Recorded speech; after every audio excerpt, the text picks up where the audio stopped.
Coming at you from the AO Studios, it's the Fade Route with D and Z. Here are your hosts, D and Z.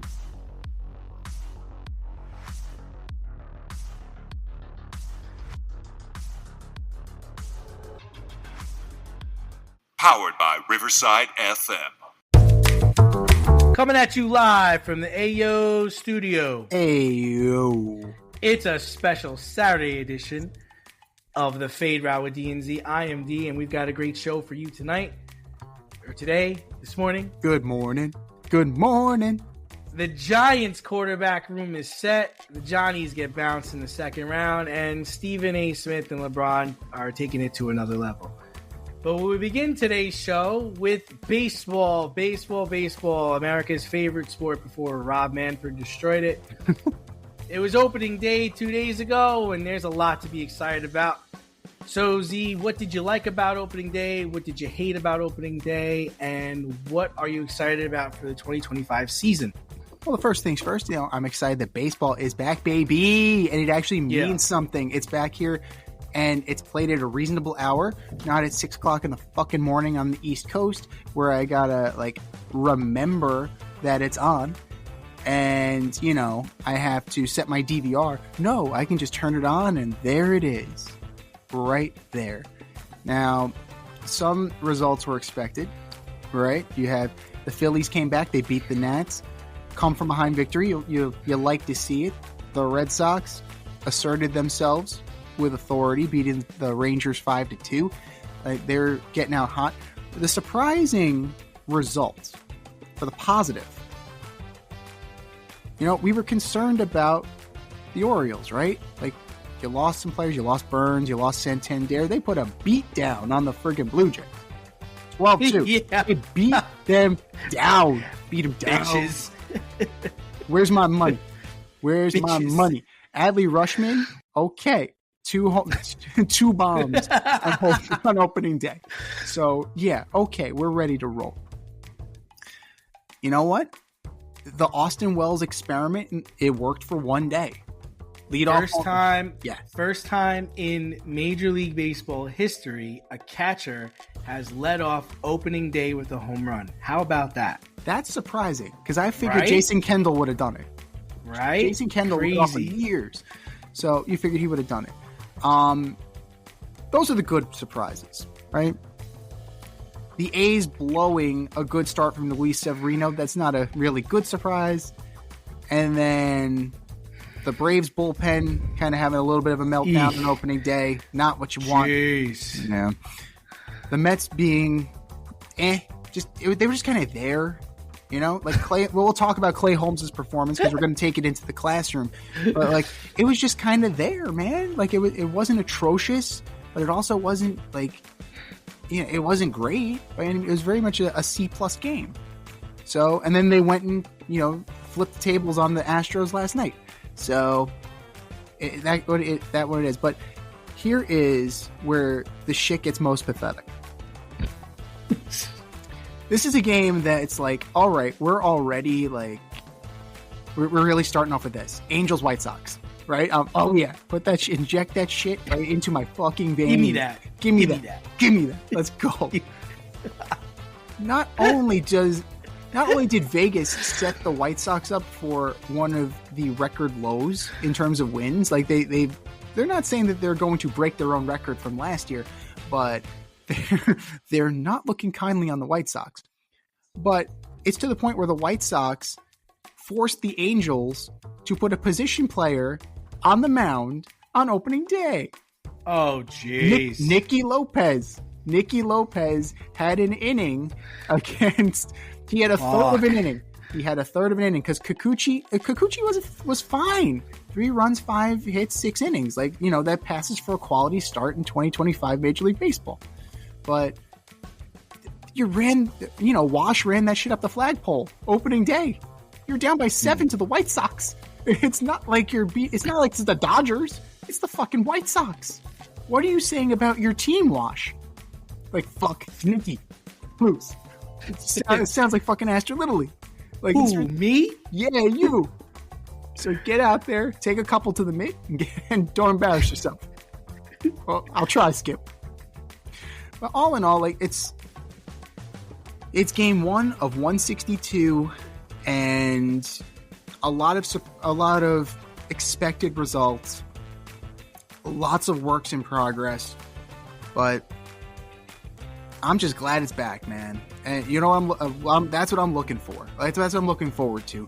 I'm looking forward to the grind of the season, and I'm looking forward to the cream rising to the top, because that's how it should be. You know, that's what should happen. Yeah, I mean, so opening day was Thursday, but I'm gonna just take into consideration yesterday too. How about the Athletics? 7-0 against the Mariners yesterday. My man, holy shit. I think the Red Sox look good. Like, they look young. They look, like, inspired. I think this might be weird for you, but the Dodgers against the Tigers, man, the Tigers are feisty, man. The Tigers fighting. They fought for 2 days. They lost, against the Dodgers, but there was fighting them. Like, it wasn't like they were just going to take this on the chin or take this. There was fight. No, they took the champs to extra innings. Yeah, they're fighting. So what did I like? I like seeing the fight from the Tigers. I really like what I'm seeing from the Red Sox so far. The Dodgers lineup is just stupid. It's ridiculous. It's just stupid. It's stupid. It's like you get by Ohtani, you get by Betts, and then you got to deal with Teoscar Hernandez. It's like, come on, man. Like, it's like, fuck. Or like, Freddie Freeman is the last guy you got to face in that order. And you're like, fuck, man. Like, I don't got anything left. Like, it's like, I think teams are going to have to, when they're all healthy, I think you're just going to have to pick your poison. Like, if they're all scheduled to bat in an inning, you're like, all right, I'm going to try to get Ohtani out. I will walk Betts or pitch around Betts, and I'll pitch to Teoscar. Like, you can't go into an inning saying, I'm going to try to get all three of these guys out. It's just the odds are just not in your favor. You're better off picking who you want to try to get out, who you going to pitch to, who you going to pitch to contact to, who you going to strike out. Like, you got to really go against that lineup with a plan. And then Tommy Edmonds fucking hitting home runs. Like, are you kidding me, man? Like, imagine you get by, like, Ohtani and Teoscar, and then, all right, I got Tommy. All right, I'll get Tommy out. And Tommy hits a fucking bomb to left field. You're like, you gotta be kidding me, man. You're not getting Tommy. Come on. And that's your emergency shortstop in case Mookie Betts loses more weight. So that's some scary shit, too. Well, he's also he's playing center field. Like, I've always liked Tommy Edman, but this is the guy in their lineup that you're like, all right, I'll pitch to Tommy Edman. Yeah, sure, this works. You sure about that? And it's like, fuck, man. Like, so. And then you got Muncy. You didn't even mention Max Muncy. He wears you out, too. Yeah, he does. No, you're right. He just he seems to have a different approach than those guys, because he usually bats in the low to mid twos. Yeah, I mean, he came up through the A system, so you know how that works. Yeah. And then as far as what I didn't like, I mean, I'm not a Met fan, but I don't really like the way Holmes looked. We'll get into that, but I also Soto taking the last strike to end the first game of the season. I mean, he came back yesterday and hit a bomb, but it's like typical Mets shit. I don't like the Braves starting out 0-2. Like, what the fuck, man? Especially when we bounce Michael King out after 2 1/3, and then we go on to lose that game. Again, our bullpen, the Braves bullpen shit. Chris Sale looks like the Chris Sale from about 3 or 4 years ago. That's a little scary. I know it's game 1, but you got to pitch more than 3 innings, Chris. We need you to pitch more than 3 innings. Dude. We let Charlie Morton go for you, so come on, man.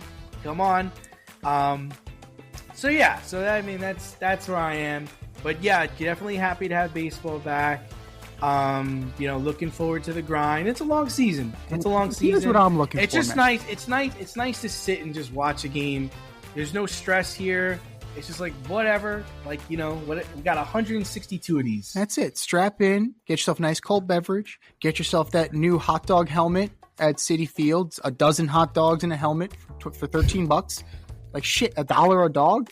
Sign me the fuck up. And I get a free helmet? Get the fuck out of here. That's awesome.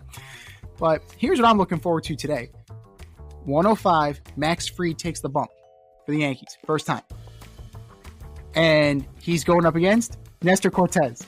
Yes, this is it, baby. Strap in. Let's fucking go. I want to see the train wreck.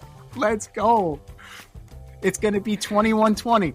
Like AMSU St. Raymond's. Let's go. Who's going to kick the extra point? Let's go. Let's go.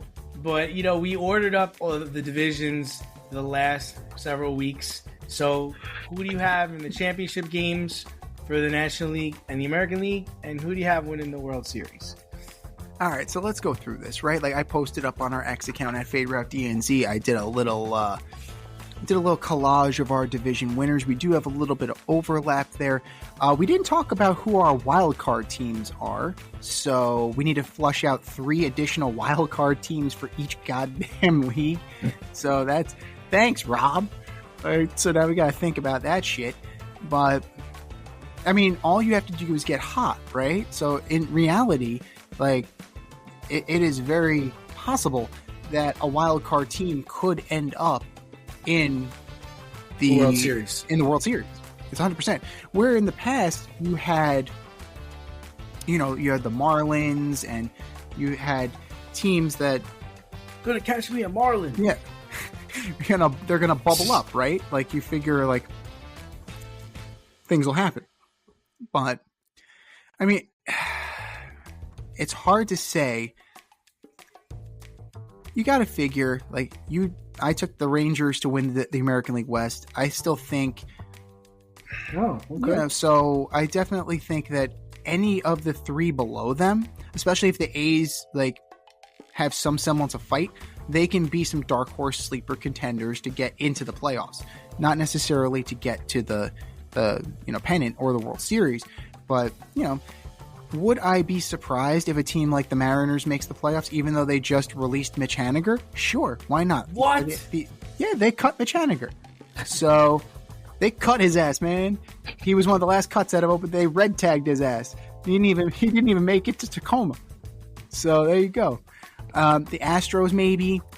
Like, I know I picked the Orioles to win the division. Maybe the Red Sox, like that. So if you're pushing me, I'll take Red Sox, Tigers. I'll take Mariners or Astros as my wild card teams.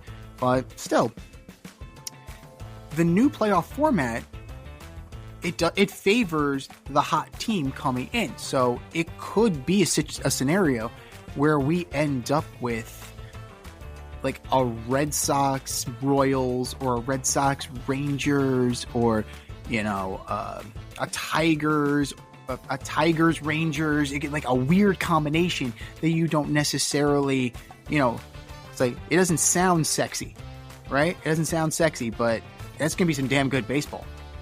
That could be some damn good baseball. Would it surprise me if the Red Sox got there? No. The Orioles, right. I'm not, the Orioles, I don't want to say I'm not concerned about because they have a ceiling and now they lost Corbin Burns, so they have even more of a ceiling. But if you're asking me for the American League Championship Series, way too early preview, you know what?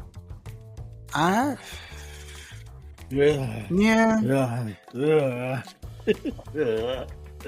think I'm gonna go Tigers Rangers right now. I think Tigers Rangers is going to be the way to go in the American League. National League, we got 3 teams coming out of the National League East. Take your pick. Like, we both have the Phillies in first, right? So coin flip. Mets in second or Braves in third or Braves in second. Doesn't matter. Both of them are making the playoffs. So there you go. So that leaves you I love the optimism. That leaves you one team. And that team is the San Diego Padres. There you go. Like the National League is so much easier. The National League is so much easier because there are levels to this. Like the National League is very top heavy. Could we see Dodgers Mets again? Sure, why not? Could we see Dodgers Braves? Sure, why not? Could we see Dodgers Phillies? You're hoping so, I know. Sure, why not? Could we see? I mean, it's Dodgers against anybody fucking else, right? I know you picked the Reds in the Central. I picked the Cubs. I don't really see Dodgers Cubs. And I don't want to see Dodgers Cubs after the fucking shitstorm that was Tokyo. That was the Cubs are still reeling from that. They're 1-3. statistically, they're the worst team in baseball, not named the Colorado Rockies. So there you go. So if you're going to twist my arm, you figure on paper, because this is what it is. It's our way too early preview. Phillies, Dodgers. It's got to be, right? Right? The two best offenses. You have one of the best pitching staffs. You have some of the best starters, but that bullpen is going to kill the Phillies, man. That bullpen, It's not great. It's not great. And their sloppy seconds went to the Braves. Hector Neris looks awful. And then, like their sloppy seconds spilled over to the Mets because AJ Minter is on the Mets. AJ Minter is on the Mets. So like they're cannibalizing themselves. So we're living in a world right now that we're seeing... AJ, which team do you play for? I couldn't figure. I'm a peach. Okay. Because I couldn't figure out why you would throw home. We have a 2-run lead. You let Ty run get on second, and we lost the lead because of you. And you start using your head. That lump 3 feet above your ass. No, it's AJ Minter, man. It's just like, which team do you pay for? Just checking. 100%. So I think that this weekend in LA is actually a World Series preview. I think we're seeing Dodgers Tigers, and unless the Tigers get another frontline pitcher and Parker Meadows comes back healthy and Torkelson gets his head out of his ass, your boy Torkelson's hitting good right now. We'll keep it up, right? Because you expect regression to the mean where he barely looked like a major league player. So he's a big boy. Big dude. Big boy. So he could end up being he could also end up being in a situation where it's a change of scenery if he's hitting like 130 by May. It's like, we got to get him the fuck out of here. Like, this we can't do this anymore. So Glaber's looking good too. Hey, it's early, right? Glaber, Javi Baez is still healthy. So give it time. Give it time. They still need a front of the line pitcher. So yeah, I think in my way too early twist my arm preview, give me the Dodgers and the Tigers, and the Dodgers unfortunately repeat. Yeah, I'm actually pretty close to you on this. I also see the Dodgers. They're too big to fail. It's too big to fail. They're just too good. I mean, and I agree. I think they'll play a team from the National East. I'm gonna say Braves, just because I'm gonna be a homer on this, because the Braves had such a down year last year that I expect them to come back strong this year. But yes, I think the Phillies, because of how much they score, are a problem for teams. So I can very easily see the Phillies being there, especially with their 1-2 punch of Wheeler and Nola, as long as those two guys are healthy. And if Suarez can come back and be decent, they're going to be okay. And yeah, I agree. It all comes down to their bullpen. For the Braves, they've got to try to emulate what the Phillies do. And Riley and Olsen and Harris and the shadow of Acuna have to be on. They've got to put up runs. For me, I'm gonna just interject real quick, but for me, and see what you think about this. I think Albies at this point matters more than Acuna. In what way? Like his fielding, his hitting, what? So I think as more of an all-around player, you can count on Albies more than you can count on Ronald Acuna. I love your faith in these guys. That's okay. It's okay. I think that's not a bad intuition to have. Because how many games is Ronald Acuna going to miss this year? That's a good over-under right there. They won the World Series without him, but just imagine if, the number one prospect in baseball or one of the best, players in the game plays at the level that he needs to play at. That, I think, is better than anything Albies can do. So I agree with you that Albies is a key factor, but Ronald Acuna at his best makes us the best, makes the Braves the best. But with his injuries, can you expect to see that? That's the question. People come back from that injury a lot faster than they used to. And he's already had to do it one time before. Right. And that season that he did come back, I drafted him in the first round of my fantasy draft, and it was a disaster because he was absolutely terrible. So I'm hoping that the second time around he's learned a few things and he's going to be a little better. I think for the Braves to beat the Dodgers, they're going to need a better Acuna rather than a well-rounded and competent Albies. So Albies at his best with Acuna is not going to get past the Dodgers. It's just not going to happen. And then in the American League, I see it very similar. I have a lot of belief in the Tigers because they have grit, they have fight, they have a really good coach. I love Carpenter. I think Torkelson's ready for a big year. I think Torres he could be what you're saying Albies could be. The pitching's there. Scooble is the reigning Cy Young winner. They have won 2 punches there. I like their chances. The only other team that I see them facing in the championship series, again, I think it'll be a team from the American League East, and I'm leaning towards the Red Sox. I think they'll play a team like the Red Sox, much like the wild card effect. The Red Sox get in there, and just because they're young. Bregman's a stud. Devers is bought into the DH role. I think Hawk is a good pitcher.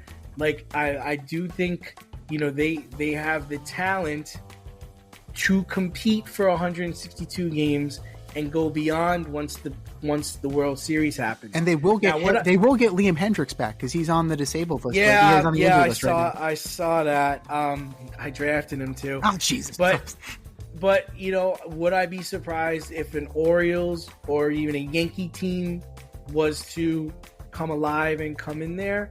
Not really. I'd probably be more surprised at this Yankee team because they're going to need Stanton if they're going to compete, and they're going to need a hell of a year from Bellinger.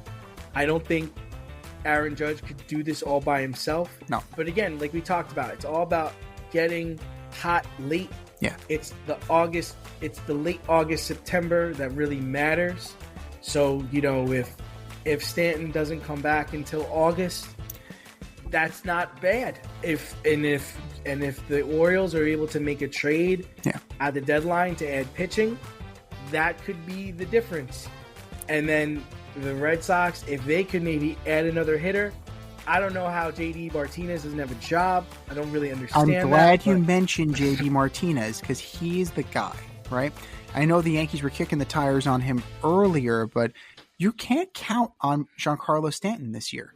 Like, I'm sorry. Dude has double tennis elbow, and he was dealing with, what was it, a calf?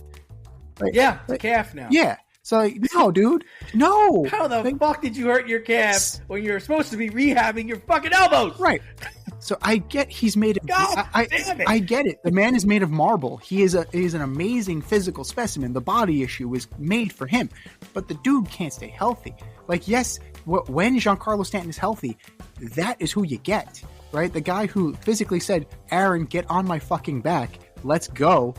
Like, Giancarlo Stanton made it go last year, not Aaron Judge. Giancarlo Stanton made that team go. Well, Giancarlo Stanton is a playoff monster. Yes. And he's a postseason And that's why, like, he's down now. You're on the phone. If you're Brian Cashman, you're on the phone with JD Martinez. We're signing you. Take all the time you need. Get ready because you're going to be our fucking DH. He's just a professional hitter. Dude can rake. He takes it seriously, and he's in the cage before his at bat. He gets up to the plate, and whatever happens, he comes back in the dugout. He's looking at the video. He's seeing how they were pitching him, and then he goes right back into the cage. The dude's just a professional hitter. I'm disappointed that the Mets didn't re-up him for that very reason. He brings that level of professionalism, but it looks like it's been rubbing off on them because in the dugout they were communicating as to what Hunter Brown had yesterday. They were taking a more professional approach to things. And I like Hunter Brown. Hunter Brown's solid. And they touched him up pretty good. Sub-4 ERA, he's good. Yeah, well, he learned that sinker. So, funny story, I was listening to the radio yesterday, and Alex Bregman actually suggested he learn that pitch. He's like, dude, like, I don't fear you when I'm in the batter's box. I'm a righty. I should be fearing for my life. I don't fucking fear you, dude. Yeah, I'm sorry. You ain't shit. How'd that conversation go? You ain't shit, Road. I eat shits like you for breakfast. You eat shit for breakfast? Shoot up, baby. But, and then ultimately, my World Series, I have the Dodgers. They're going to beat either the Red Sox or the Tigers. I don't, unless they're just hit with a wave of injuries, mainly to their starting pitching. I just don't see how a team can beat them in a 7-game series. The bats would have to go cold. 4 of their pitchers would have to die. Like, I don't see it. I mean, I don't know if you watched any of their games, but I watched both of their games, and it's just stupid. It's stupid, the plethora of pitching they have. I mean, they're bringing in Scott just to get a couple of outs. I mean, it's ridiculous. It's stupid. And then you did like the lineup. I mean, it's like you've Ohtani, Betts, Hernandez, it's the Simpsons softball episode. Freeman, and now Tommy Edmonds hitting bombs. Like, what the fuck, man? Like, let's see the All-Star. Let's see the AL All-Stars face the Dodgers. And I'm pretty sure it would be a competent, close game. But you know what? We have to be concerned about injuries. That bunch, it's a year older. You know, like because Freeman duct tape in a dream. Year. Duct tape in a dream for Freddie Freeman. Listen, Freeman was hurt last year. I know he hit the Grand Slam in the World Series, and he was the World Series MVP. But he batted .282. Yeah, that's down for him. Yeah. That's down. All of his numbers were down. But if that's the thing, that's gonna, if that's what you're so worried about, is because Ohtani gonna get his. He's going to get 50 to 60 bombs, 30 to 40 stolen bases, 110 RBI. And Mookie hit the home run last night to win the game for them. Here's my thing. Mookie's going to Mookie, like whatever. Yeah, here's my thing. I think this is Freddie Freeman's last year with the Dodgers. Because there's a Japanese first baseman who's going to post next year, and Japan is effectively the minor league for the Dodgers. They are building a pipeline directly from Japan to Los Angeles, so that next year is Freddie's last year. I think that last year he signed a 4-year deal. It's either he's gone or he's going to retire. I mean, Freddie Freeman is retire. Like he could retire. Like he could go and like his legacy is set, or they could trade him. Like we have 3 options, right? Like you have options, but if it's his last, I think it might be his last year in the scenario. Next year, yeah. But I think he's done because you have a stud Japanese first baseman who's under the age of 30, and that, players want to come over and play for the Dodgers. That's how you keep this thing going. But I do have one interesting, way too early prediction as to players getting moved. I think, and hear me out on this, the reason why the Tigers make it to the World Series is because they get a little injection at the trade deadline with a reunion with Justin Verlander. I think the Giants bottom out, they trade him back to the Tigers, and Justin Verlander powers them to the World Series. It's a nice little story you wrote. Nice, right? It's cute. It's cute. How can you not be romantic about baseball? How could you not get romantic about baseball? Step outside of your safe area and make a statement without saying much. With FCK Clout Lifestyle Apparel. Embrace the colorful chaos and stay emotionally regulated in their graphic tees, hoodies, snapbacks, accessories, and more. Go to fckclout.com today and check out current season and past season merchandise for men and women. Get it while you can. That's fckclout.com. Check them out today. fckclout.com.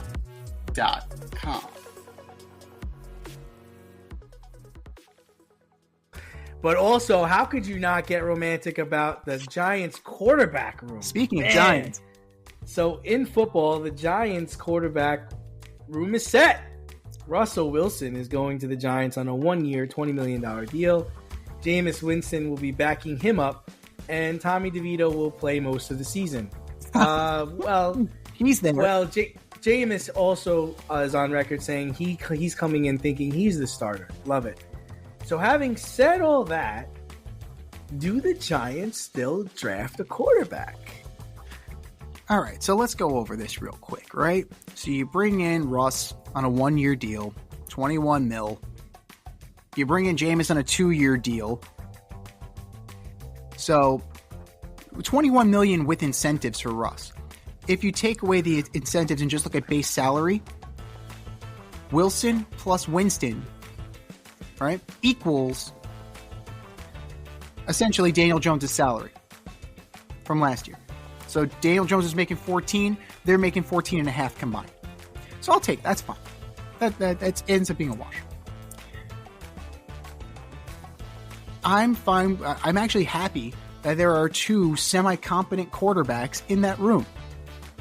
And if they want to, make it a competition, if they want to, if they want to pull a Mike Tomlin and Daboll says Russ is our guy from week one, whatever. But I'm just thankful that you have two competent guys in that room. Jameis, his talent is prodigious, right? We talk about his arm strength all the time. What we talk about as well is his accuracy and decision making, which is fine. He is who he is. He is who he is. And Russ, what do we talk about with him? Does his personality fit in with the team? It did last year, right? He had another veteran quarterback. He had another capable quarterback in Justin Fields, and they made it work. So there's a steadying at the position. We talked about it months ago. We're pining for the days of Kerry Collins as Giants fans. A veteran quarterback to steer the ship and not sink it. Just keep it afloat. Just actually give us a fucking chance to win. And we lucked into a Super Bowl that they promptly got their asses kicked by the Ravens. But having that veteran presence was super important. Will they make the playoffs? No. I'm on record. No, the Giants will not make the playoffs. Will they escape last place? Given what the Cowboys are going through right now, and there are rumors that they're trying to trade Dak, yeah, actually, I think that the Giants will be in third place next year. I think they will escape the cellar. Could they play upwards to a 7-9 record or something like that, or like somewhere close to 500? Possibly. If everything breaks right, you have a great season from Malik Neighbors, you hit on every draft pick, you protect your quarterback, you've made some interesting free agent signings, you've beefed up the secondary, anything is possible. Now, you asked specifically about the quarterback. This year, maybe you take a flyer on somebody in like a third or fourth round situation. Maybe like you trade up into a late 2 if there's a guy you really like and guys are just going off the board left and right. So if you really like Will Howard, you may need to go up and get him. You may need to go back or take him in the second round. If you really like Kyle McCord, maybe you need to move up to get him or get him in the second or third round. Those guys project, right? You have big dudes who can deliver the ball. It's possible, but you have so many needs that I think it's unlikely, unless on your depth chart you really, really, really, really like the kid. I think this year's about plugging holes. You figure out where you are, and then what do we keep saying? Next year's the quarterback draft.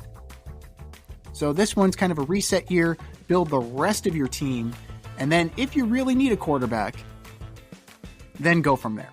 Because you still got Jameis next year for one more year. Russ is a 1-year deal. If it doesn't work, via con Dios. Thank you for your service. And Tommy DeVito's Tommy DeVito. If Tommy DeVito has to play this year, then the season has gone off the fucking rails, and they got a shot at Arch Manning. So there you go, right? So I think the plan is the draft plan. If I'm Shane and Daboll, knowing that this is my quarterback room, I'm beefing up the other positions. And then if a quarterback just happens to fall into my lap and he's still there and I really like him and I'm wondering why the fuck is he still here, then take him. What's the worst that could happen? At that point, you're putting that guy in and you're sending Tommy DeVito on his way. Which I think Giant fans are tired of Tommy DeVito at this point. Tommy Cutlets can go someplace else. He can go make some cutlets at his restaurant, at a local restaurant. He can go slice some prosciutto Talaricos. He can just go do something else. So they draft Shedeur Sanders, and you're like, hell, okay. Fucking no, okay. No, do not take Shedeur Sanders at number 3. You don't need a number 3. You can take somebody in the 3rd or 4th round. Sure. Go ahead. Your room is set right now. And if you stink this year, you're back in at the top of the draft next year and you get better quarterback options. So fill out your roster this year, get better, get deeper, and then go from there. So what does success look like for the Giants next year? How do Daboll and Shane keep their jobs? See, that's the thing. Shane keeps his job if they are competent. If they get to that 7-9 kind of, if they get into that kind of mediocre range. Because he built that. You go from the 50 feet of crap to about 15 feet of crap, right? If you make incremental progress, you can prove that we're trending in the right direction with personnel. With Brian Daboll, what was the mission? To bring him in and develop a young quarterback into a Josh Allen type player. Well, that guy is gone. All right, the guy that you earmarked to be Josh Allen 2.0 is probably going to start for the Colts next year. So, I think he's kind of dead man walking. Okay. I really think Daboll's. This is unless he has to be like. He's got to be over 10 wins. Like he's got to be like. I know, but I'm saying like week 17 fighting for a playoff spot. Like that's what if they go 5-12? I haven't pegged for 5-12 the way the adios muchacho roster. Everybody's gone. Everybody's gone. If it's a colossal failure and they are one game better than they were last year, clean fucking house. Everybody. In my opinion, I don't understand the Russell Wilson part of it. I think I like Jameis, and I think it's Jameis. You're starting, and just go out there and throw, dude. Right. Throw to our team, Agreed. throw to their team. Just fucking let it rip. You have 35 touchdowns and 30 interceptions at the end of the season. That's fine. Whatever. Like, seriously. Like, I don't understand what Russell Wilson's going to be doing. What is he there for? Is he there to win games? Is that why Russell Wilson's here? Like, why? You just saw him play in Pittsburgh. What did he do in Pittsburgh to say, you know what? Let's bring Russ in. You know, let's get him here behind a better offensive line. I don't get the Russell Wilson part. I would have understood more the Russell Wilson part if you sign Russell Wilson, but then your plans was to draft a quarterback.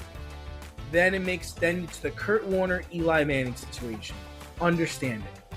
I don't get Wilson and Winston. Because if you're asking me who, like, come on, you're a Giant fan.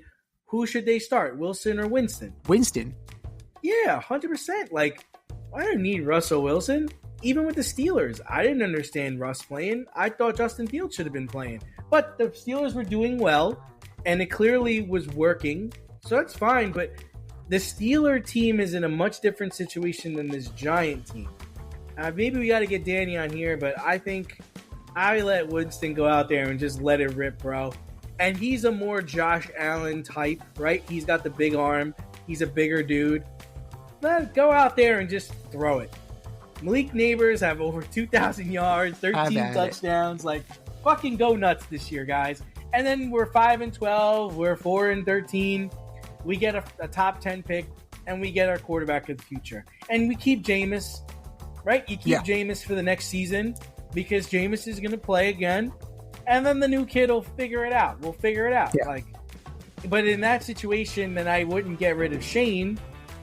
I wouldn't even really get rid of Daboll in that situation because I think there should be an understanding of what we're playing for here. Like, the Giants being successful next year would be bad. Would be so bad. You want to be shit. You want to compete, but be shit. You want a top 10 pick. Whatever's going to get you a top 10 pick. Because you don't have your quarterback of the future. And you're going to use the draft to get your quarterback of the future next year. You know? So we'll see how it rolls out. When owning a home, it's important to have heating and cooling professional available when things go wrong. Air Care Technicians is a veteran-owned HVAC company servicing the Westchester area. They are licensed to service, repair, maintenance, and replace all HVAC units. If your unit is not running properly or you would like to improve the air quality in your home, contact Air Care Technicians for a free quote. They offer same-day and emergency services for all of your needs. You can reach them at 914-315-1547. Air Care Technicians, 914-315-1547. The NCAA tournament's still going on, but unfortunately, St. John's Red Storm was bounced out. They lost last weekend against Arkansas in the second round of the NCAA tournament. They are the lowest seed to fall so far. Much scrutiny was thrown Rick Pitino's way as he decided to sit Big East Player of the Year R.J. Lewis the final 5 minutes of the game. So, Z, do you have a gripe with Rick Pitino did in the last 5 minutes of his second round matchup against Arkansas? 3 of 17, 0 for 3 from 3, 7 rebounds, 9 points. Sit your fucking ass down. You're not helping. You're not helping. You're not hurting. You're not playing defense. Sit the fuck on the bench and watch. Because I got players here who actually want to play. Yeah. So sit the fuck down. Yeah, I get Kadari Richmond fouled out. Yeah. Scott was also 1 for 10. Scott was terrible. Kadari Richmond was terrible. Gioffer was terrible. The team had an off night, and you have said a million times, right? How many times do you have to say it till we're blue in the face? St. John's cannot have an off night shooting. Yeah. We saw it with Creighton. We saw it in the Big East tournament. You see it, right? They got to be on. And if you're not on, your ass better be playing defense. Yeah. Because Rick Pitino don't fuck around. No. Skip is not defend the three, make the three. You know, his defensive philosophy is... This is not Mike Woodson. Spot on. This is not Chris Mullin. This is not Steve Lavin. This is Rick fucking Pitino. No, I know. It's you know, Z, it's just tough. So, I mean, I've had a lot of conversations with a lot of people about this, you know, obviously all week. I think the tough part was you had Kadari in foul trouble. And then RJ not making baskets. Really not involved in the game. If you watch the game, you saw he just didn't seem like mentally he was there. Like, he wasn't boxing out for rebounds. He was playing shoddy defense. And he couldn't hit a fucking thing. Like, he couldn't hit water. You can tell, like, you could tell offensively they weren't in sync. And it really was his moment to shine. It's like, okay, you know, Kadari and Lewis are the best two players on this team. Aaron Scott chips in, and Devin Smith helps out, right? That's really what this team is. So on a day when Kadari is in foul trouble, which hadn't happened all year, hadn't had foul trouble all season, first time all year they were in foul trouble, it was Lewis's time to shine, and he didn't. I get Pitino's frustration. I 100% do, right? The only problem I have is they were down 8 at that point with 8 minutes to go. Kadari's gone. You got Lewis on the bench. Where the fuck are the points supposed to come from? Are you expecting Zuby to do all this? Like, what's the plan, Rick? Like, how are we going to get back into this game when arguably our best player is sitting next to you and our second best player is in foul trouble or out of the game? I think, you know, there's an old philosophy. I think everybody's heard it. It's like you live and die with your best player at some point. If we're gonna go down, let's go down with you shooting. If we're gonna go down, let's go down with you making mental errors. Like, I have a problem with them going down without their best player on the court. That to me is tough. Because also Wiltshire was in foul trouble. Everybody had a problem. You know, Arkansas is a problem because they play big, they play physical. And they had foul trouble too. Yeah. They had foul trouble too. And let's be real, both teams shot like shit. Dude, okay? they were fucking both horrible. 4. I think they were 4 for 41 from 3. Okay, nobody was fucking hitting shots. Nobody was hitting threes. But I think I think like again, I'm not a coach. Never been a coach. Not interested in being a coach. Right. I think at some point in the game, you got to go over to RJ, and it's either Maciello or Talik Brown or maybe in Vitino. It's like, hey, man, you're not shooting well. You got to find another way to get involved in this game. Mm-hmm. Maybe it's playing better defense. Maybe it's passing the ball a little bit more. Maybe it's setting up your teammates. Maybe it's just playing inspired basketball. But if you keep going out there and playing like dog shit, I have to take you out. And maybe that conversation happened at halftime. Maybe that conversation happened at the 15 or 10 minute mark. We'll never know. Yeah. But I have a problem going down the way you did without your best player on the court. And RJ hasn't entered the transfer portal, and I hope he does it. I hope he comes back. I want him on the team next year. But let's say this was Kadar. Let's say this was Lewis. Lewis hasn't hit the portal, and Lewis, is planning on coming back this year, and I hope he does. But let's say this was Lewis's last game. Yeah. That I'd have a problem with. Like, that was your last game in a St. John's uniform, where the last 5 minutes you're sitting next to Skip. Like, and the other part is like, were you just around for that John Starks playoff game? You remember how awful it was and how tough it was to watch? Maybe it was that. I don't know. Like, I think we were reminiscing before this call about our last game in a baseball uniform. It's, for me, for Kadari, I feel for Kadari. I really do, because you fouled out. I think he had 6 points in 19 minutes. That's your last college game. You will never play college basketball again. It likely might be your last high-level game you ever played. He might have a career overseas, but he never developed his jump shot in St. John's. His basketball career is likely over. And then you move over to Aaron Scott. Same thing, man. It's like you were 1 for 10 in your last college game. You are definitely not playing overseas, and you definitely don't have any future. Like, that's just really, really tough to swallow. So for Lewis, again, he has a tomorrow. Hopefully it's in the St. John's uniform. I just think you're not taking MJ out. You're not taking Steph Curry out. This is your best player in the second round against a tough Arkansas team.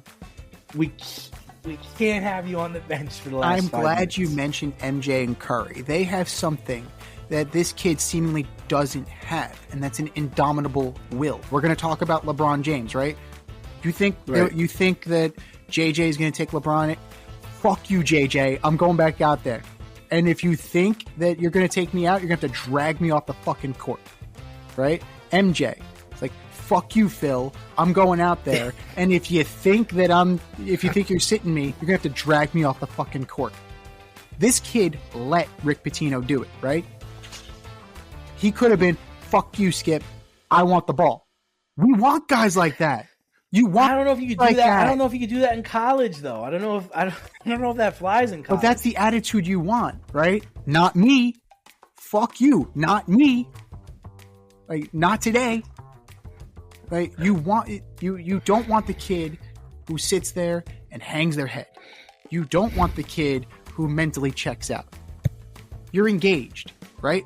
As a coach of women's basketball, as a coach of softball, I want the kid who's pissed off, who's itching to get back out there.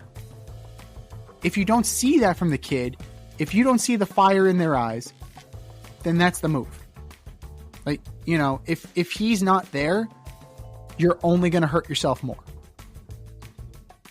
So, and having done that, right, I had to bench my 2 best players in the playoffs. Shots weren't falling, they weren't passing, they were sniping at their teammates. You have to make that tough call sometimes. You live by it, you die by it. You learn from it. And that's what makes a good coach, and that's what makes a good player, right?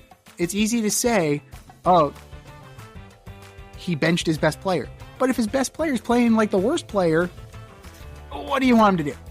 You have to try something. Hey, you've actually done it. You're a person that's done it, so you kind of get it, more than I do. And I got ripped by my players. And you know what? It happens. Like, that's the thing. Like, thankfully, nobody's betting on tier 3 girls basketball. Like, that's the other thing, I'm sure they're getting it from that end too. It's like, no, people are betting on this shit too. But, it's a tough decision. And, I'm not going to doubt Rick Pitino because he's been there. He's done that. I'm not going to doubt Steve Masiello. He did it with Manhattan. Like, I've seen what he can do. So, like, yes, you want your best player out there, but would this kid have improved so much on the 28% field goal percentage? Would he have improved so much on the 9.1 from 3? I can't say so. I can't. Yeah, we'll never know. We'll never know. But you know what? In the moment, it's easy to second guess from the sidelines, right? It's easy to second guess from the cheap seats. Yes, right. It's very. 100%. We're making a show. We're making a show at it. Well, granted, and like I said, we don't know what conversations are had, and like I said, we don't know if he wasn't running the offensive plays, right? And we don't know if he wasn't being aggressive. We don't know where he was supposed to be. We don't know if he wasn't supposed to be taking shot, we don't know. We don't know. It's just for the skeptic and for the optics. It's just tough to watch. Yeah, it's tough to swallow, especially a 2 seed that had so much promise and was looking so good and really hadn't lost in like 2 months. To get bounced out by a 10 seed Arkansas team, it was really just tough to watch. But Arkansas was a 10 seed, and they were the highest seed to make it out of the first weekend. However, they got clipped 2 days ago. There are no Cinderella stories this year. Michael Wilbon said there were going to be upsets all over the place. Negative, Mr. Wilbon. So are you surprised with the chalk so far? And there will be fewer upsets next year too, because I have 3 magic letters for you. NIL. McNeese State ain't coming back next year. Their best players are most likely gone. Drake's best players are not coming back next year. They are most likely gone. Why? Because Florida can pay them more. St. John's can pay them more. Notre Dame can pay them more. Michigan can pay them more. You take your friggin' pick. The deepest pockets are going to rule the roost from here on in. We're lauding Arkansas, right, as this, lovable David. Motherfuckers in the SEC and John Calipari is their coach. They're not a David. They're a Goliath masquerading as a fucking David. I'm sorry. When did David get a sweet deal with Buffalo Wild Wings? No. That. I'm actually really sick of the coverage with the NCAA, because why is the team manager for McNeese State a thing? Like, why was that trending? Because the dipshit was walking around with a boombox? Like, I'm confused by all of that. Oh man, he got a whole bunch of NIL deals, yeah. And I heard he's transferring. He's transferring out. What the fuck? What the actual fuck is going on here? There's Pandora's box. Good for him. It's insane. It's absolutely ridiculous. But it really underscores my point, is that team managers are now getting into the NIL shit. So it's going to be very top heavy for the foreseeable future until these, we don't use the term anymore, but mid-major schools, the mid-major schools are back. Until they can compete financially, they're not going to be able to compete on the court. And we need the Billy Bean of basketball to come in here and figure some shit out. Because until that occurs, we're going to see chalk across the board. Yeah. Yeah, I mean, I'm kind of with you. I think, it's all going to come down to how you spend your money, right? And the rich schools are going to be competitive, and the other schools are just not. They're not going to be able to play at a high level for multiple weekends. And also, college basketball, especially in the NCAA tournament, really comes down to coaching, right? Mm. It's like your players are able to execute as far as you allow them to. We talked about in the last segment with Rick Pitino, John Calipari, another good coach. But you need a veteran coach to get you through weekends. You need a veteran coach to get you through rounds. You need a veteran coach to get you through March.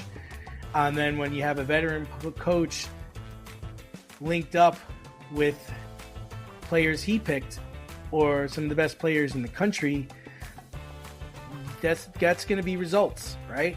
The only thing that I would say is I think you still will have Cinderella teams, because you're going to get into situations where a school like Florida Gulf Coast or,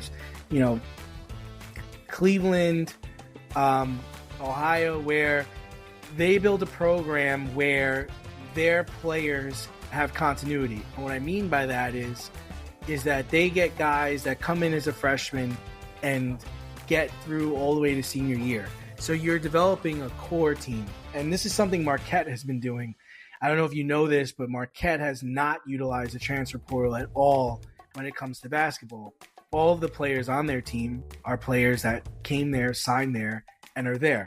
They do not utilize the draft portal. So a team like that will, but this is Marquette, all right? So we think of Marquette as a big-time program. So we're not surprised if they make it to the Final Four or the Elite Eight or things like that. But in that retrospect, you can get a team that just has guys that have been playing together for such a long time, and they don't get poked, or they don't get poached, and they wind up staying there. And like, if you have a team that has 7 seniors on it playing against a Duke team that's got maybe a Cooper Flag type player and mostly freshmen, your older guys might be able to take that team for one day and one day only. So I don't think it's the absolute end, but I do think it's going to be, you're going to see it less and less, because again, the players that are there on nil deals, right? They've got something to play for. There's definitely much, and whether they're wanting to stay or they want to go to the draft, or whether they're playing to go to transfer portal the next year, you're definitely going to be getting their best every single day. I mean, 100%. We can't really discount the veteran. I do think it'll be less likely. It definitely, you're not going to see 15s and 16s. I think 10s and 11s, yeah, but not every year like we've seen in the past. They're also going to poach coaches. I mean, think about it. Sean Miller's already gone. He's going from Xavier to Texas. I'm sure Shaka Smart is going to get his they're probably going to blow up his phone again. Well, he's from there, so I don't think Shaka's going to leave, and I do believe he believes in what he's developing at Marquette in regards to not using a transfer portal. I mean, he already chased the money when he went to Texas. He went from VCU to Texas. He already did it. No, he did. And I was actually surprised Sean Miller left, because Xavier's a big-time program. Yeah. They had good players on their team. They were competing at a high level. Sean's going to Texas for the money, because that's all that's there. Yeah. I mean, you'll get the best players in Texas. But I mean, Sean and I have done this move before. Both Miller brothers have done this. So, but Sean had a good thing going. I was really surprised. Yeah.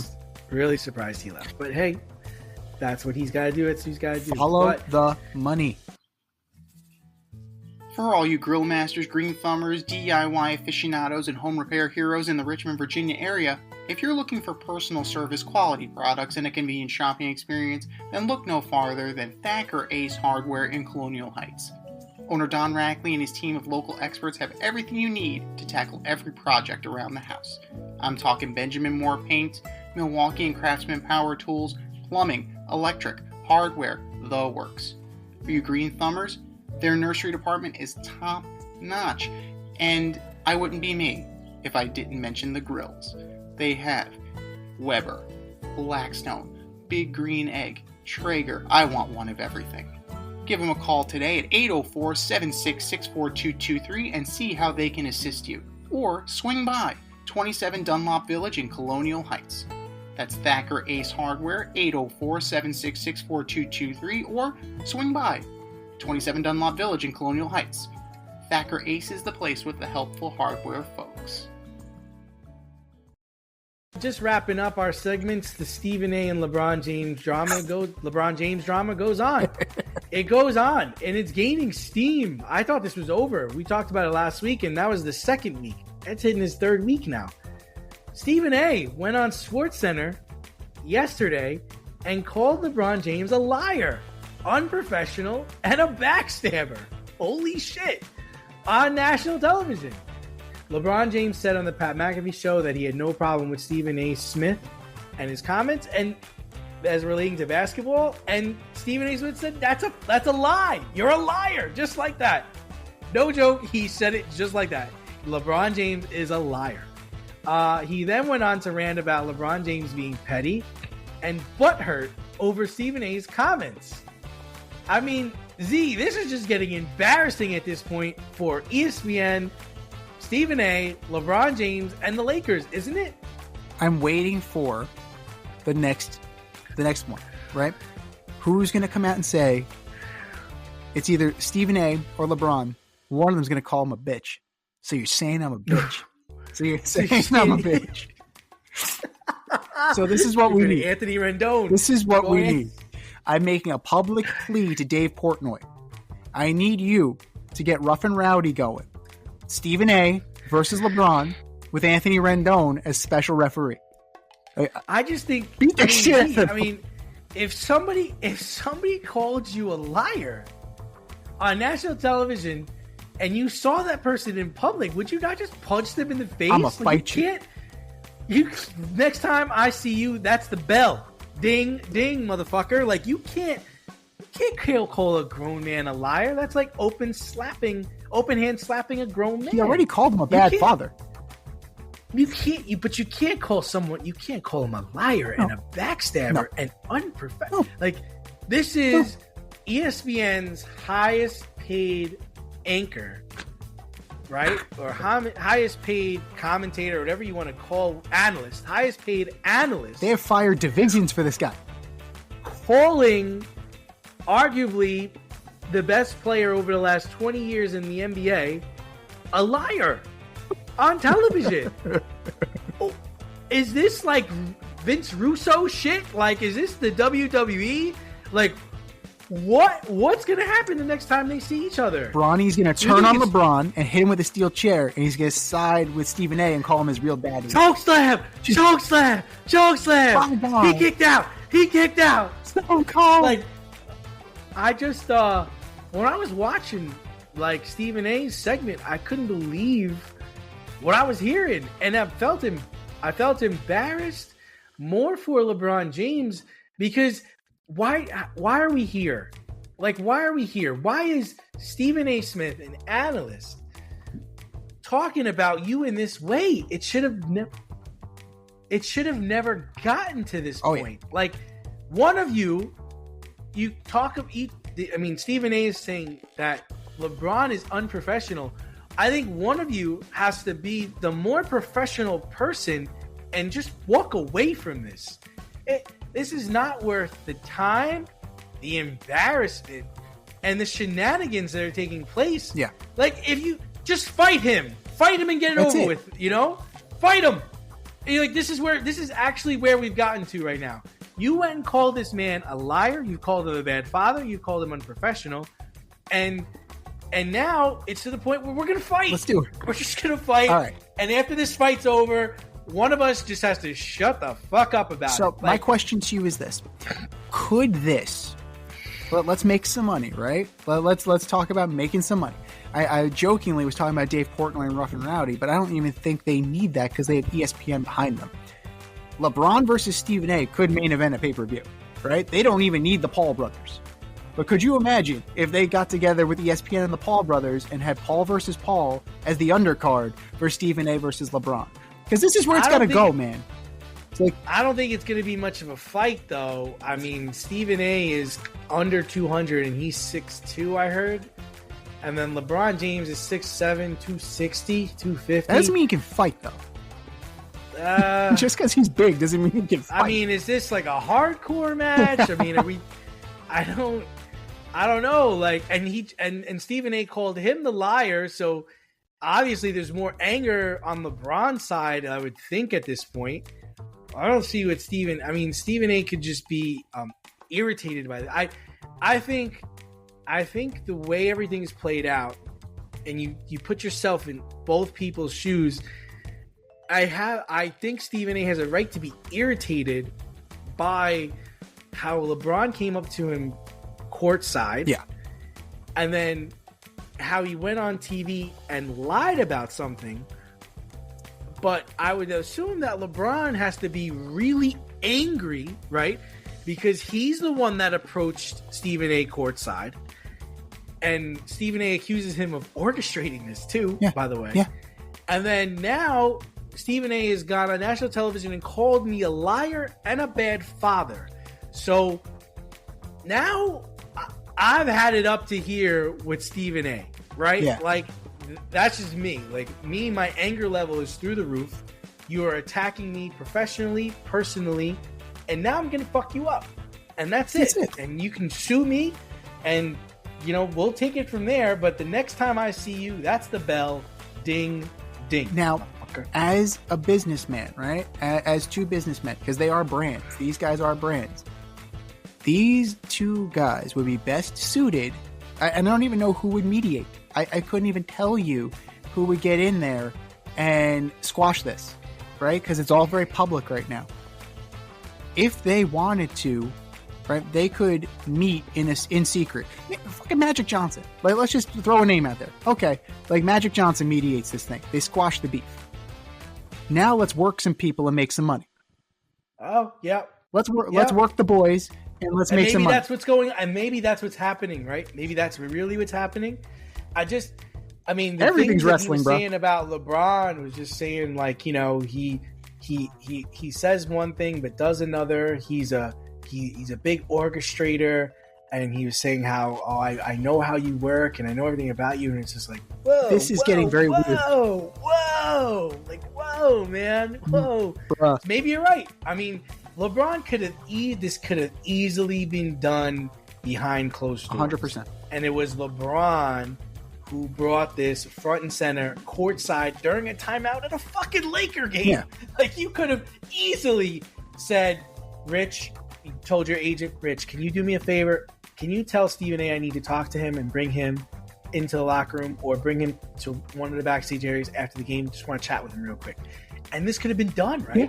You could have sat there after that game and talked for an hour or two about Bronny, about yourself, about everything, and got it all out behind closed doors.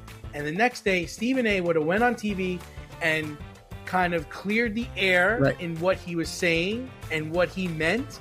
And LeBron could have never even said anything or did anything. And it would all went away. But no, this is all fucking WWE Attitude Era drama right now. Love it. Like, wow. Yeah, I'm sure the NBA loves the attention. We're only 3 weeks away from WrestleMania. So I'm just throwing it out there. And it's in Vegas. Like, come on now. Let's get after it a little bit. Done. Over. Like, forget the John Cena heel turn. Forget The Rock. Give me LeBron versus Stephen A. Smith headlining WrestleMania Night 1. Move CM Punk, Seth Rollins, and Roman Reigns the night 2, and just have at it. But it's completely. I mean, if this is real, and we are assuming it is real because we're seeing it in front of our eyes, right? It's not like the Chris Rock Will Smith thing where that was very real, and Chris Rock is still pissed about that. Like, he's actually worked it into his material. He has a little, I think, like a 10-minute bit on when he got smacked in the face by Will Smith. So, don't give comedians ammunition. Like, that's the worst. That's comedians and writers. Don't give them ammunition because they will destroy you. But, that's the part of it. It's just like, Stephen A is a cartoon character anyway. Part of me is like, this is a work. This is a fucking work. I'm sorry. Like, maybe I've just watched too much wrestling. But I'm like, this comes off as fake. It really does come off as fake. You've gone beyond the pale of credulity because you're a fucking clown. Oh, right. So, I don't know. I hope that it gets squashed one way or the other, because frankly, Stephen A. Smith is fucking annoying. But he made his money, he made his fortune on being fucking annoying. So maybe there's something to be said for that. But, The drama is the drama. The drama is what puts eyeballs. The drama makes money. Now, these guys are smart. Get in a room, squash it, and figure out how to make some money off this shit. For both of your sakes.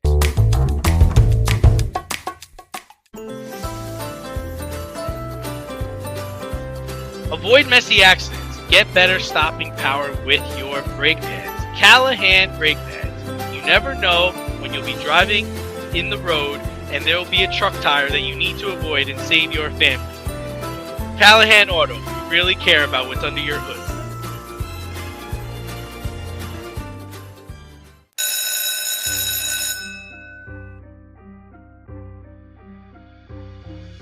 Time to put some grades in.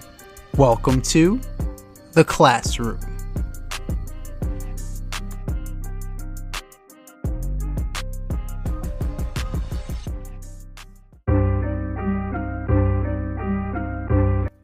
All right, boys and girls, take out a piece of paper and a pencil, have a seat. It's time to go into the classroom. We have 2 statements, and Dee and I are going to assign letter grades for them. Number 1, Clay Holmes' first start for the New York Mets. Oh, man. I mean, like I said, I was talking to a Met fan yesterday, and I was just like, man, if somebody told you last year that Clay Holmes was going to be your opening day starter, like, what would you have said to them? Like, fuck off. Like, I just think it's wild. I think the way he pitched is what you're going to see from him all year. I think he's going to have around a 4 ERA.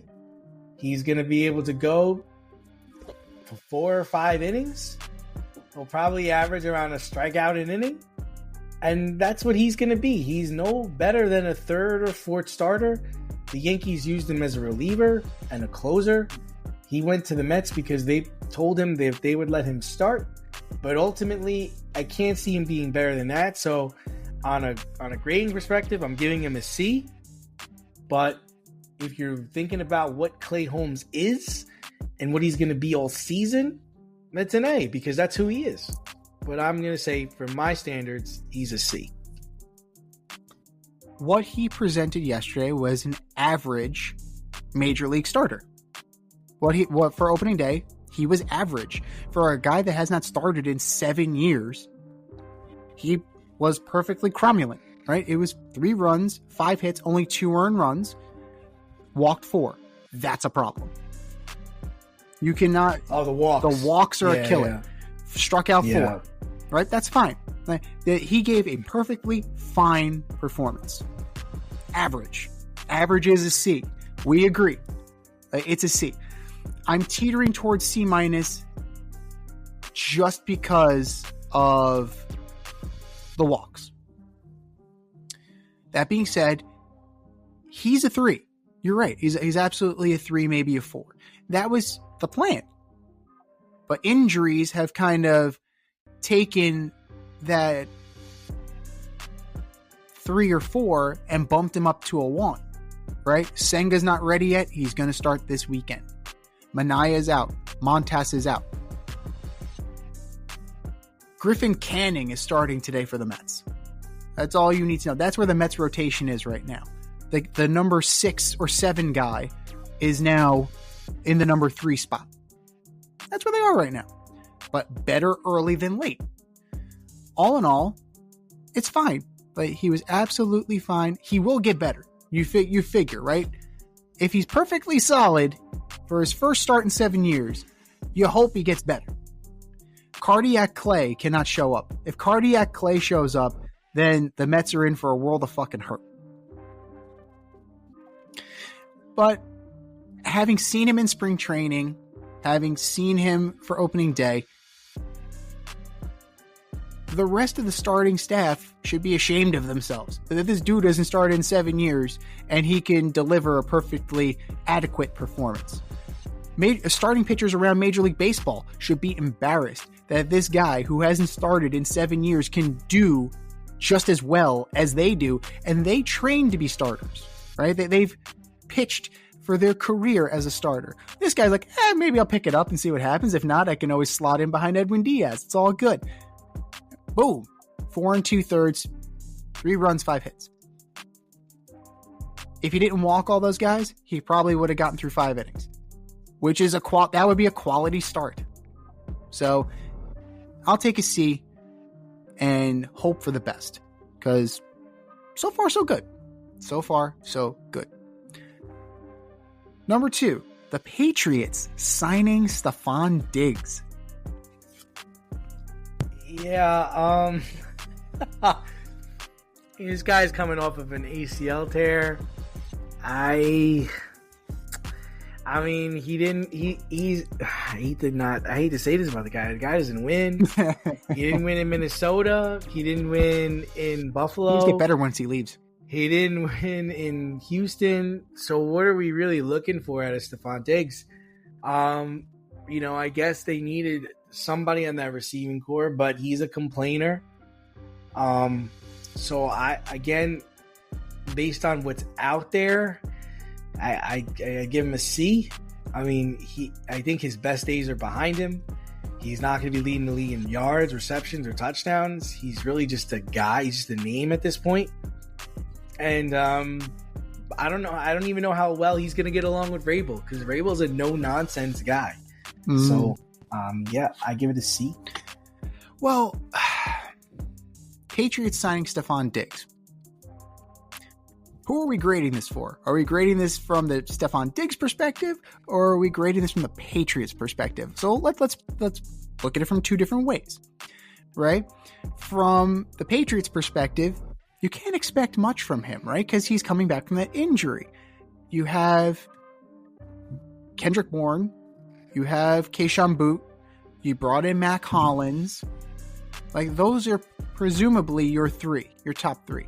If you can get anything from Stephon Diggs, it's a bonus. What you hope for is that he can be the professional in the room.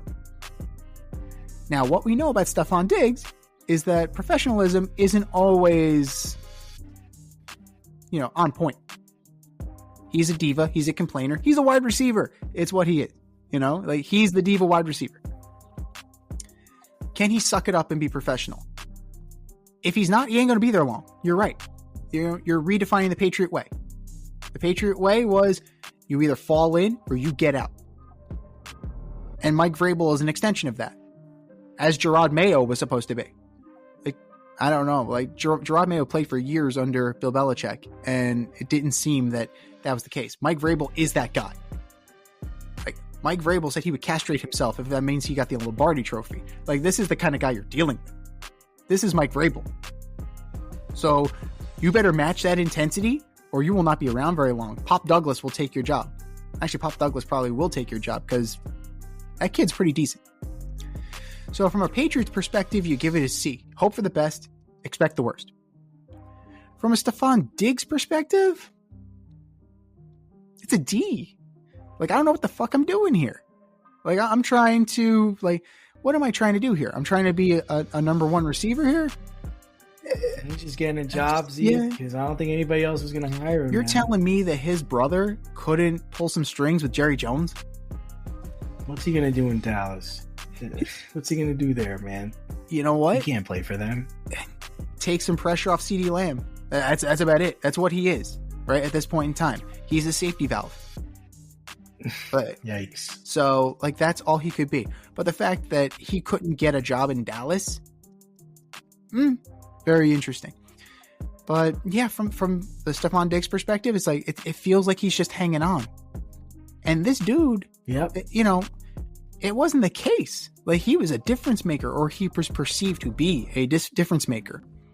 This isn't a difference maker move. This isn't we got Stephon Diggs, we got Drake May, it's gonna be fucking awesome. But no. It's you got Stephon Diggs? Okay. All right. Mac Hollins is still my number 1. I have the 2 tight end set with Henry and Hooper. I'm excited about that. We got Antonio Gibson and Ramondre Stevenson. Yay. The Patriots seem to be building something, though. I just don't know. If they can get anything from Stephon Diggs, that'd be great. But I don't know. I'm having difficulty seeing it from the Stephon Diggs perspective. So a C for the Patriots, a D for the player himself. That's what we got. If you have any topics that you want us to grade, hit us up. FadeRouteMail@gmail.com. Slide in our DMs on IG @FadeRoutePodcast. Drop us a line on X @FadeRouteDNZ and let us know what you want us to grade. But for now, class dismissed.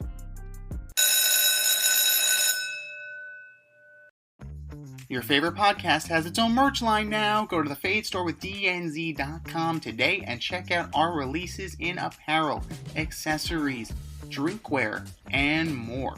Ever wanted an Alleged Superstar t-shirt? We got those. You want some yoga pants? We got those too. And we're not done yet. We have a lot of exciting collaborations and new products on the way. But check out what we have now at the Fade Store with DNZ.com. That's the Fade Store with DNZ.com.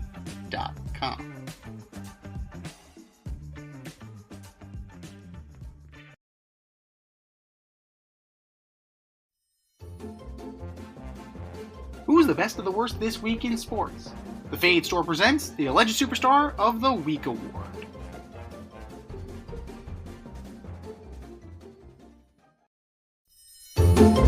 Alright, boys and girls, you know what time it is. It's time for the Alleged Superstar of the Week. You know how it goes. We put up a poll on our X account @FadeRouteDNZ, on our Instagram account @FadeRoutePodcast, and on our Spotify page, and you vote. And you vote, and you vote, and you vote. And the winner of said vote gets a shout out on this here show and takes home the coveted, absolutely coveted ass trophy. And do you know who took home the coveted ass trophy last week, D? I don't. Working on it. Give me one second. Ah! Scrolling. This is the problem with the Saturday page. This is the problem with the Saturday show. Is that it's all the way back here in the memory banks. Aha! The Philadelphia 76ers. Yeah. Narrowly beating out the Dallas Mavericks in terms of falling apart. So, Embiid, George, vaya con Dios. Change your name to the 86ers, because you are out. The 86ers. That was last week. This is this week. Who are your nominees for Alleged Superstar of the Week? D. All right. First off, I have Stephen A. Smith, ESPN analyst, probably their highest paid analyst, in a very public kind of rant and controversy with LeBron James right now. Went on national television and called LeBron James a liar and a backstabber. Bitch. And accused him of orchestrating this whole thing and it's being petty just because Stephen A. doesn't view LeBron as the best player ever. And it just needs to end. You have the number one analyst of ESPN ridiculing and demeaning and degrading and talking bad about one of the best basketball players ever publicly. It just needs to stop. It's a bad look. Stephen A. Smith, you are my Alleged Superstar of the Week. And number two, LeBron James. LeBron James for keeping this going by going on the Pat McAfee show and talking about the spat with Stephen A. and talking about the issues you have with him and the comments you made about him. You're just adding to the process. Either fight him or just stop talking about him. I do not want to talk about this on the show next week. Please, just put this to bed. Whatever you got to do, please just stop. LeBron James, you are my Alleged Superstar of the Week. And last but not least, I'm going to go with the Memphis Grizzlies for firing head coach Taylor Jenkins. I mean, this guy has had this team winning without Ja Morant for most of the last 3 years. And now you're in position where you're going to make the playoffs. You're going to be a 4 or 5. A lot of people have picked the Grizzlies to face against Oklahoma City Thunder in the Western Conference Finals, and you fire him? You fire the guy that's been winning without his best player for most of the time. And we're the playoffs are the second season, or the playoff as the NBA likes to call it, is only about 3 months away. Like, what are we doing? It is the second season. Why are we doing this now? Why didn't you do this in the beginning of the year or closer to Christmas? I just don't get it. Memphis Grizzlies, you are my alleged superstars of the week. What do you got, Z? Great choices. You really can't go wrong with that. I'm confused by the Memphis Grizzlies situation. It's not like it's what the fuck are you doing? It's not like it's the Flyers who fired Torts. Did you see that? The Flyers are in the tank, I saw, dude. Like the Flyers. I saw that. I mean, John Tortorella, as they said, he's a complicated man. He's a complicated man. But he is, but they just the last few weeks have just been tough. I mean, they're just not winning. I think they've lost 11 of their last 12. They're missing the playoffs again. Yeah. I'm actually trying to go to that Ranger game. They're playing the Rangers in about 2 weeks. And naturally, everybody's saying fire Laviolette, rehire John Tortorella. This group with John Tortorella? Who hired this crew? No way. They're gonna. I mean, JT Miller, yeah. Kreider, okay. Zibanejad ain't surviving it with John Tortorella. No, this is called defense, motherfucker. You have to fucking play it. Keandre Miller blocks some fucking shots. This is Dan Girardi. He can barely walk. Start talking to him. Right? This is Ryan Callahan. This is our captain. This dude should still be playing. And he's a commentator because I ran his ass into the ground. This is the level I expect from you guys. Let's go fucking Rangers. Let's go. All right, bring it up. Rangers on 3. 1, 2, 3. No, family on 3. But yeah, be careful what you wish for, guys. Be careful what the young players. If they don't get it, if they don't give him what he wants, fuck it, they're gonna be in Hartford. Like Will Cooley, you forget you even saw him. Matt Rempe will get 30 minutes a night. Like shit. Let's go. He's big. He's physical. He gives us what we want. He plays with an edge. Be careful what you wish for, folks. I'm going to start with the U.S. men's national team for their terrible, horrible, no good, very bad weekend last weekend. You lost 1-0 to Panama, and they knocked you out. And then you lose to fucking Canada. You lose to... You can't beat Canada in anything anymore. Well, Canada, I mean, they have Jesse Marsh, who's coaching the team. Like, he knows... Like, they have legit talent on Canada, right? They have Alphonso Davies. Poor Alphonso Davies tore his ACL in that game.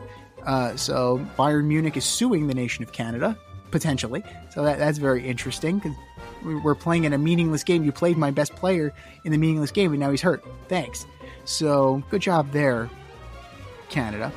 But the lack of form, the lack of passion, the lack of desire, the lack of grit, right? We talked about the grit. This is the golden generation. This is the skilled generation, the Pulisics and the Gio Reynas and the Timothy Weahs, the Yunus Musas. These are the guys, right, who are going to take you to the Matt Turners. They're going to take you to the next level, and we might actually advance in the World Cup that we're hosting in 2026. Bullshit. I'm calling it right now. Bullshit. They are not going anywhere with this squad. This is not the golden generation. This is the aluminum generation. They're soft and they're shiny. They can do the really fancy shit, but they can't do the basic stuff. And the basic stuff, executed properly, is what makes you win. Until you get that through your thick fucking skulls, it doesn't matter if it's Pochettino. It doesn't matter if it's the ghost of Pele. It doesn't matter who is coaching this team. Klinsmann couldn't do it. Berhalter couldn't do it. Pep Guardiola probably can't do it. It doesn't matter. It does not matter. They are soft as Charmin. U.S. men's national team. Grow a fucking set. You are my alleged superstar of the week. Number 2, St. John's. Rough week. Rough weekend. You were the 2 seed. You lost to the 10 seed. A highly anticipated matchup. Couldn't shoot. Didn't defend. Couldn't rebound. Tough night. Tough night. Lowest seed. Out. But it capped a hell of a season. It was a promising season. Expectations rose as it went on. You had us dreaming.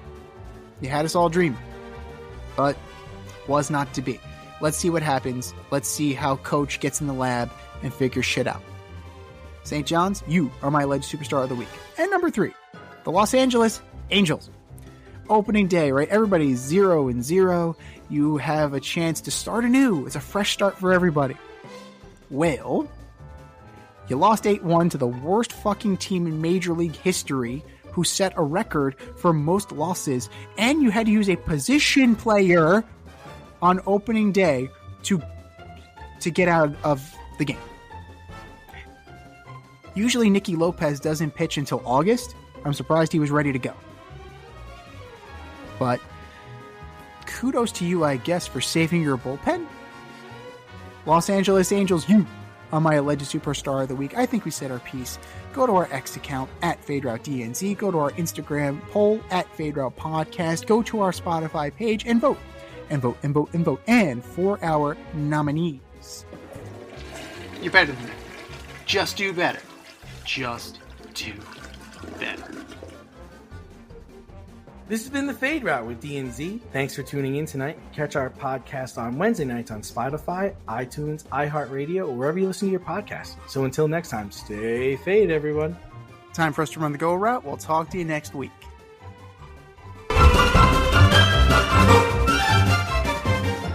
Thanks for listening to this episode of our podcast. If you liked what you heard and you want to hear more, be sure to like and subscribe on your favorite podcast platform. Leave us a review, rate us 5 stars, turn on subscription notifications, and share on social media. Tell your friends and spread the word.